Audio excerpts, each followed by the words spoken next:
May isang lalaki na nagsabi, Akala ng mga tao ay ayos lang ako. Pero kung alam lang nila ang mga iniisip ko ang mga nagawa ko, ang mga kasalanang paulit-ulit kong nilalabanan, baka iba na ang tingin nila sa akin. Minsan iniisip ko, mahal pa kaya ako ng Diyos?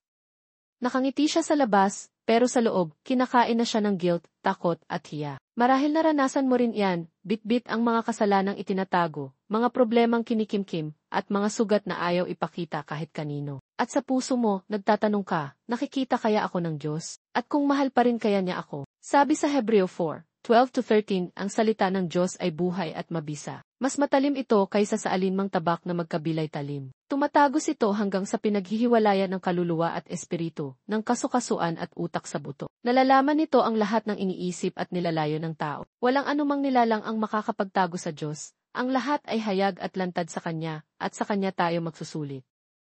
Alam ng Diyos ang lahat, ang iniiyakan mong lihim, ang kasalanang gusto mong takasan, ang guilt na ayaw mo nang dalhin. Pero hindi siya tumatalikod. Ang kanyang salita ay hindi para sirain ka, kundi para gamutin ka. Hindi mo kailangang magkunwari. Kilala ka niya, lahat-lahat, at mahal ka pa rin niya. Ang salita niya ay hindi nagdadala ng kahihiyan, kundi kapayapaan at kalayaan. Hayaan mong ang salita ng Diyos ay tumagos sa puso mo, sa iyong isipan, intensyon, at motibo. Maging tapat sa harap niya. Ang pagtanggap sa katotohanan at kay Jesus na kailangan mo siya ang simula ng tunay na paghilom. Manalangin tayo, Panginoon, alam mo ang lahat ng nasa puso ko, maging ang mga kasalanang pilit kong itinatago. Inaamin ko pong nagkamali ako. Patawarin mo po ako. Naniniwala akong totoo ang iyong salita. Salamat sa pag-ibig mong hindi nagtatakwil. Sa pangalan ni Jesus, Amen.